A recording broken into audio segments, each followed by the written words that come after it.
power of the atom, 20th century nuclear exploration. Nuclear technology has impacted our lives tremendously. Whether it be winning World War II or powering our homes, nuclear technology has come a long way since the first major discovery in the year of 1789. In 1789, German chemist Martin Klaproth discovered uranium. He named the element after Uranus, the planet. After the discovery of uranium, exploration in nuclear sciences remained inactive until 1896, when Henry Becquerel used pitchblende, also known as uranite, to cause a photoplay to darken. He had discovered radiation, but this phenomenon was not named radioactivity until later that year, when the famous Marie Curie named this quirk what we know it as today. 40 years later, in 1932, James Chadwick discovered the neutron. This was a key factor to later nuclear developments.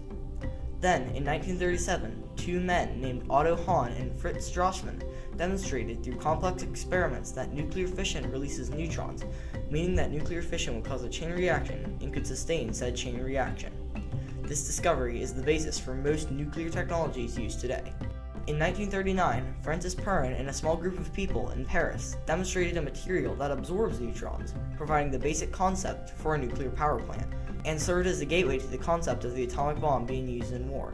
That same year, on September 1st, 1939, World War II began, diverting some attention from nuclear fission being used for power plants to the possibility of being used to build atomic bombs, and generating more attention on nuclear sciences altogether. In March of 1940, Otto Frisch and Rudolf Peierls wrote an important historical document called the Frisch-Peierls Memorandum. This document outlined how uranium could be used for a weapon and served as the gateway to the concept of the atomic bomb being used in war. Continuing on the bomb side of nuclear exploration, a secret British committee known as MAUD, or Military Application of Uranium Detonation, finalized two reports, both in July 1941.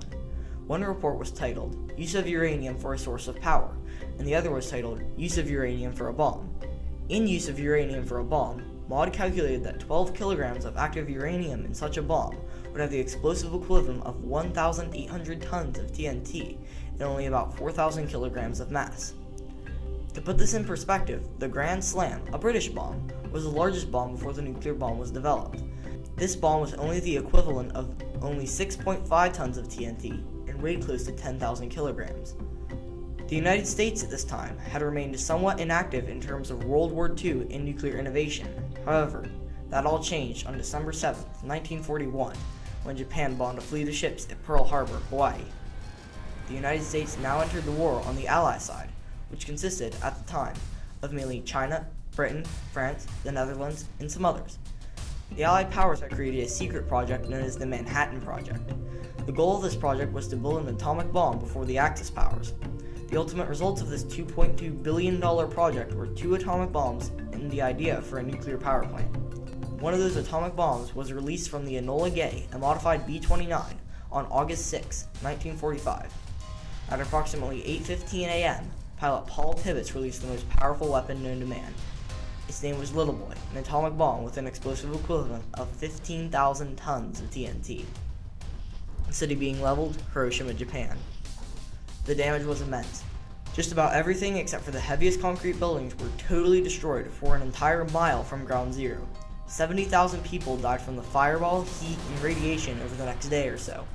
Had this bomb hit here at Millersville University, there would have been about 8,740 casualties and approximately 7,230 injuries.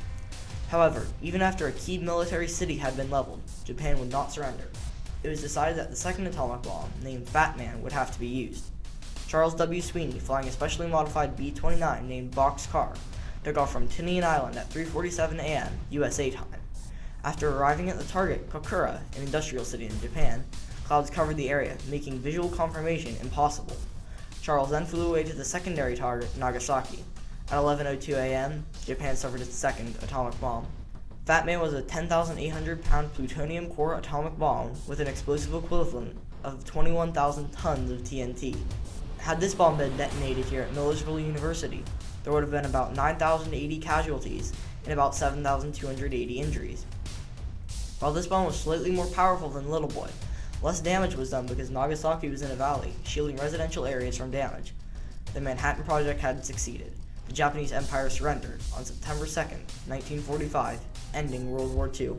While most attention at this time had been focused on an atomic bomb, the attention of Nobel Prize winner Enrico Fermi and some of his colleagues was still on a nuclear power plant. They sustained the world's first controlled nuclear chain reaction for 28 minutes underneath the bleachers of Chicago Stag Football Stadium on December 2nd, 1942, called Chicago Pile 1. This paved the road for future nuclear reactors, such as Experimental Breeder Reactor, the first nuclear reactor to produce electricity. However, generating electricity was not the goal of EBR-1. Scientists already knew that a nuclear reactor could generate electricity. They wanted to know if this new type of nuclear reactor, a breeder reactor, could produce more fuel than it uses. In May of 1951, scientists tried to activate EBR-1, but the chain reaction would not start. They later found out that they did not have enough initial fuel to start the reaction. 3 months later, the reactor was started, and a chain reaction was sustained, but the scientists ran the reactor at the lowest power level to examine Experimental Breeder Reactor until December 20th, 1951, when the reactor was started, and at 1:50 p.m., 4 light bulbs lit up, lighting the way for nuclear power in the 20th century. The next day, the entire facility was wired to the reactor, and the whole building containing EBR-1 was lit using the power of the atom. While nuclear energy at this time had been applied mainly to nuclear bombs and nuclear power plants, there were many other uses for this fantastic technology, such as naval propulsion. In March of 1953, Admiral Hyman Rickover realized this potential and made a new type of nuclear reactor, a pressurized water reactor, or PWR. This new type of nuclear reactor used pressurized water to slow neutrons rather than uranium-enriched water, or heavy water. However, this new propulsion system was not used in an actual naval vessel until the following year, when a PWR was built and installed in the USS Nautilus, the world's first nuclear-powered submarine. President Dwight Eisenhower also promoted peaceful uses of nuclear energy by giving his Atoms for Peace speech on December 8, 1953, in New York City. I feel impelled to speak today in a language that, in a sense, is new. One which I, who have spent so much of my life in the military profession, would have preferred never to use. That new language is the language of atomic warfare. Another peaceful use of nuclear technology was Yankee Row, an American nuclear power generation plant that provided the world's first commercially available electricity generated via a nuclear reactor.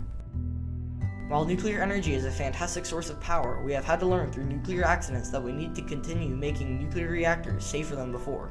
3 of the most significant nuclear accidents have occurred at 3 locations: 3 Mile Island in PA, Fukushima, Japan, and Chernobyl, Ukraine. At 3 Mile Island, an equipment failure caused the partial release of radioactive material. This material was later cleaned up using HEPA filters. At Fukushima, 2 related natural disasters caused cooling equipment to fail, resulting in the release of radioactive materials into the air. At Chernobyl, a power surge with safety mechanisms disabled caused a hydrogen explosion and allowed the release of uranium-235 into the air. While these are the 3 most significant nuclear accidents in history, under 50 people have died as a direct result of these disasters. The future for nuclear energy is bright.